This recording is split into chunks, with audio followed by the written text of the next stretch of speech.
मान्य मातृशक्ति भाई और बहनों, हमारा एक प्रकरण चल रहा था कि परमात्मा कर्म फल प्रदाता है और जैसा हम सृष्टि में कर्म करते हैं वैसा फल भुगतान कराता है और हमको भोगना पड़ता है। तो उसके लिए हमें बहुत सजग होकर के संसार में जीना चाहिए, सचेत होकर जीना चाहिए, क्योंकि छोटी सी भी हमारी भूल हमारे लिए बहुत बड़े दुख और कष्ट को दे सकती है। जन्म जन्मांतर हमारे अधोगति को जा सकते हैं। तो उसके लिए पैमाना क्या है कि हम जो करते हैं वो अच्छा ही हो। तो उसके लिए एक मंत्र था, सहृदयम सामनस्यम अविद्वेषम करोमि वह अन्यो अन्यम अविहरितत वत्सम जातम अवज्ञा। इस मंत्र में कहा कि एक हृदय होकर के आप रहो, अपना जैसा सुख दुख दूसरों का समझ करके चलो। सामनस्यम, हम सबके विचार एक दूसरे के अनुकूल होने चाहिए, विचारों में अंतर ना हो, यानी हमारा एक इष्ट हो, एक भगवान हो, एक भगवान की भक्ति पूजा पद्धति हो, एक हमारा धर्म हो, क्योंकि हम सबका मनुष्यों का एक ही धर्म है, मानव धर्म अलग अलग नहीं है। जहाँ ईश्वर अलग मानने लगते हैं, धर्म अलग मानने लगते हैं, तो हम एक दूसरे से घृणा द्वेष करने लगते हैं, तो हमारे से एक दूसरे के प्रति पाप भी होने लग जाते हैं। तो हमें भगवान ने एकता के सूत्र में बांधने को उपदेश किया है और आगे कहा है अविद्वेषम कृणोमि वह, यानी मैं तुमको द्वेष रहित पैदा करता हूँ। आप किसी भी प्राणी से द्वेष ना करें।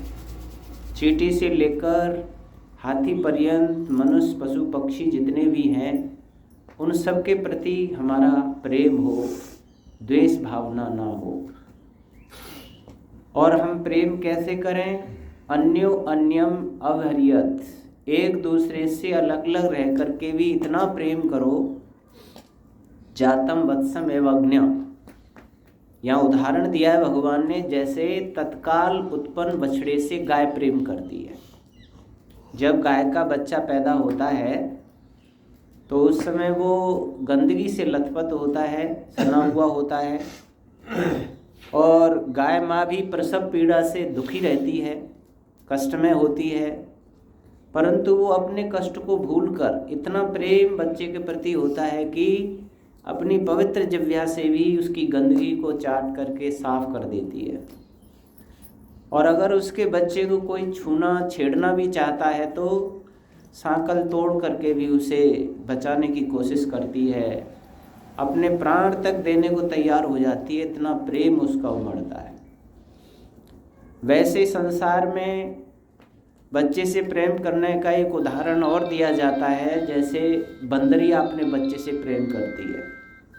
ऐसा बताते हैं कि बंदरिया का बच्चा ख़त्म हो जाए तो भी उसे वो अपने चिपकाए फिरती है, लिए फिरती है। परंतु वेद ने तो गाय का उदाहरण दिया है, बंदरिया का तो दिया नहीं है। अगर इसका आप थोड़ा सा भी एक दूसरे से लगा करके हिसाब पता करेंगे तो प्रेम अधिक गाय का ही मिलता है।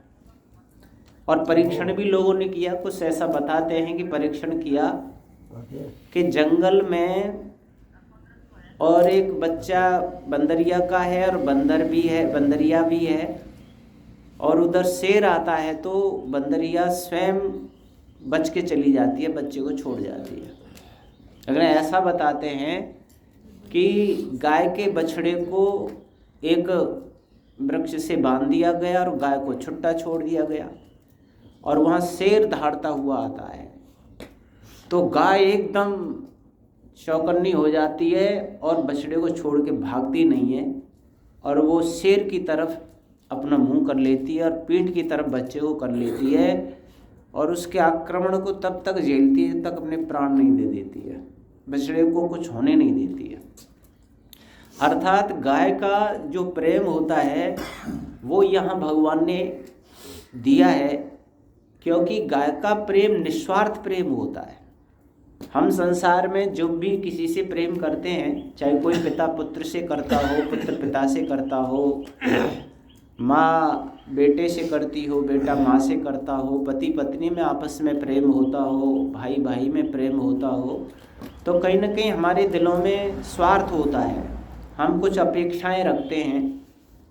पिता पुत्र से इसलिए प्रेम करता है कि जब मैं वृद्ध हो जाऊंगा और ये बड़ा हो जाएगा, पढ़ेगा लिखेगा, विद्वान बनेगा, नौकरी व्यापार करेगा, धन कमाएगा, बुढ़ापे में हमारी सेवा करेगा। पुत्र पिता से इसलिए प्रेम करता है कि पिताजी मुझे भोजन देंगे, वस्त्र देंगे, फीस देंगे, पैसा देंगे, सुविधाएं देंगे, तो वो प्रेम करता है।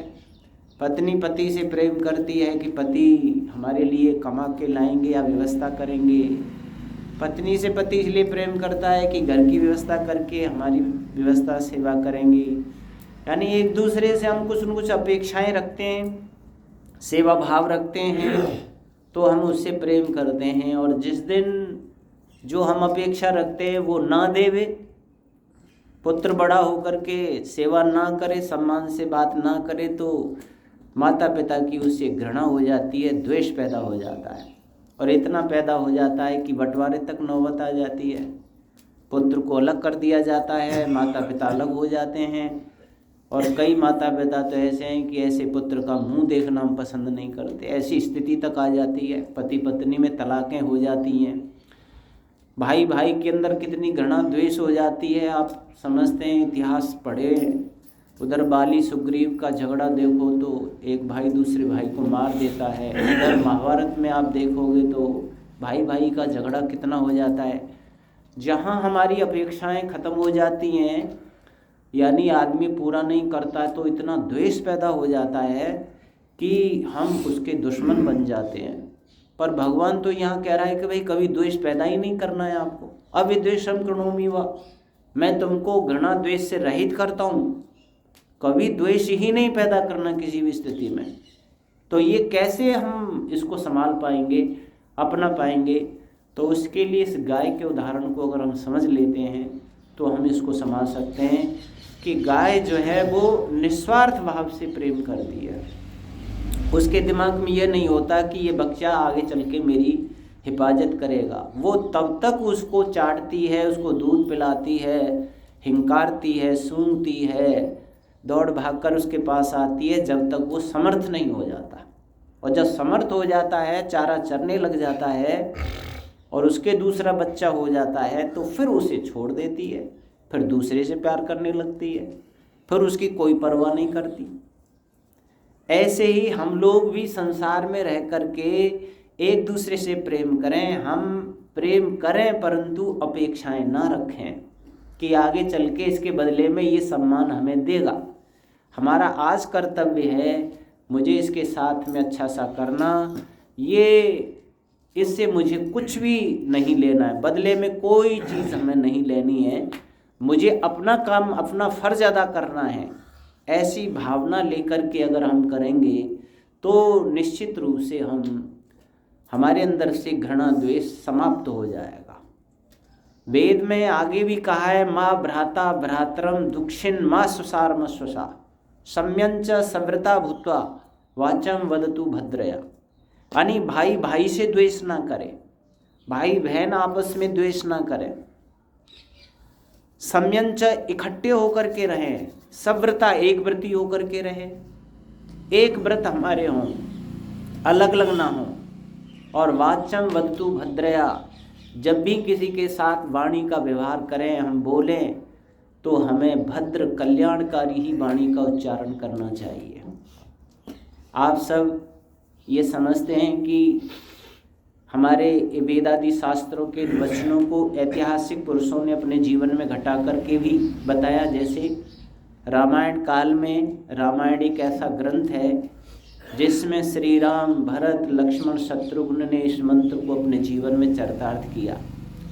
श्री राम और भरत भाई थे, लेकिन इतना प्रेम था जैसे गाय वाला प्रेम का उदाहरण दिया गया है। आप सब जानते हैं कि अधिकारी राज्य के श्री राम थे, लेकिन उनको वनवास हो गया और उनके स्थान पर भरत जी को राज्य मिल गया। परंतु श्री राम को इस बात से कोई तकलीफ नहीं हुई, कोई द्वेष नहीं हुआ और बहुत ही सहर्ष और प्रसन्न होकर के छोटे भाई को राज्य दे दिया और स्वयं वन को चले गए। लेकिन भरत भी इतने त्यागी तपस्वी थे कि उनको ये ज्ञान था कि हमारी कुल परंपरा में ज्येष्ठ पुत्र को, राजा के ज्येष्ठ पुत्र को राज्य मिलता रहा है और ये क्या हुआ कि छोटे को राज्य दे दिया गया और बड़े को वनवास कर दिया गया, तो उन्होंने ये स्वीकार नहीं किया। कितना भी वशिष्ठ जी ने समझाया, कितना किसी ने भी समझाया, पर उन्होंने कहा चंद्रमा से चांदनी अलग हो सकती है, समुद्र अपने किनारों को लांघ सकता है, पर भरत कुल परंपरा को तोड़ नहीं सकता है। इस पर राजगद्दी पर अधिकार श्री राम का ही है, मेरा नहीं है। और उन्होंने वो राज्य स्वीकार ही नहीं किया। कितना भाइयों का प्रेम था। लेकिन जहाँ पर हम इस नियम को तोड़ देते हैं वहाँ इतनी दुश्मनी भी बन जाती है। जैसे बाली और सुग्रीव की। बाली ने किया क्या? यही तो किया था कि सुग्रीव का अधिकार छीन लिया, उसकी पत्नी को छीन लिया और उसे राष्ट्र से बाहर कर दिया। तो इस घृणाद्वेष का परिणाम ये हुआ कि बाली को ख़त्म होना पड़ा। इधर महाभारत में युधिष्ठिर जो है वो राज्य का अधिकारी था और उसके दुर्योधन ने छीन लिया, तो क्या हुआ? वहाँ पर कितना महाभारत का घमासान युद्ध हुआ। 18 अक्षौणी सेना लगभग समाप्त हो गई, चंद लोग ही बचे थे। कितनी उस समय की उस युद्ध ने हमारी जो है ना स्थिति खराब कर दी कि आज तक भारत देश अपनी पूर्ण व्यवस्था में नहीं है। इसलिए हमें इस वेद मंत्र के आधार पर गाय की तरह एक दूसरे से प्रेम करना चाहिए, निस्वार्थ भाव से। कोई हम किसी से अपेक्षा न रखें, अपना कर्तव्य पालन करें।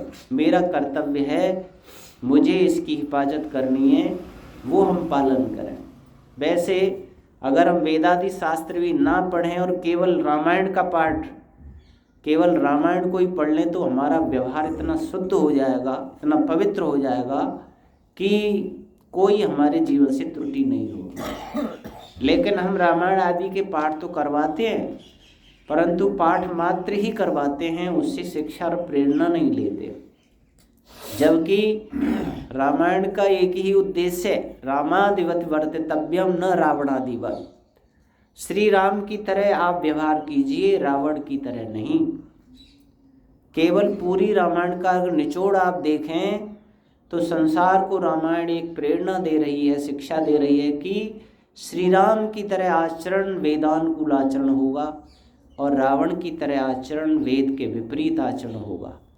रावण जैसे आचरण करने वालों को भगवान दंड देता है और श्री राम जैसे आचरण करने वालों को भगवान पुरस्कृत करता है, आनंद देता है, मोक्ष देता है। इसलिए हम लोग रामायण के अंदर श्री राम ने जो पाठ अदा किया है वो हम अपना जीवन का व्यवहार करें। बहुत से लोग रामायण का पाठ करते हैं और धूम्रपान करते हैं या गंदी अभक्ष पदार्थों का सेवन भी करते हैं, झूठ छल कपट का भी व्यवहार करते हैं। पाठ कर रहे हैं रामायण का और व्यवहार कर रहे हैं रावण जैसा, तो उस पाठ करने का फ़ायदा क्या हुआ? इन पाठ को करने का मतलब है हम उससे शिक्षा लेकर अपने जीवन को वैसा बनाएं। केवल पाठ मात्र से कल्याण नहीं होता। केवल हम चौपाइयों का पाठ कर दें और उससे हमारा कोई पुण्य और कल्याण मिल जाए, उससे मिलने वाला नहीं है। क्योंकि कोई भी विद्या पहले शब्द रूप में पढ़ के या सुन के आती है, उसको फिर आचरण में ला करके हमें उससे लाभ प्राप्त होता है।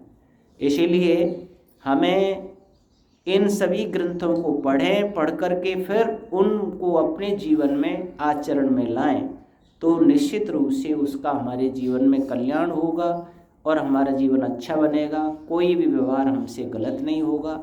हम इस मंत्र को अपने जीवन में चरितार्थ करें तो हमारा जीवन धन्य होगा। ओम शम धन्यवाद।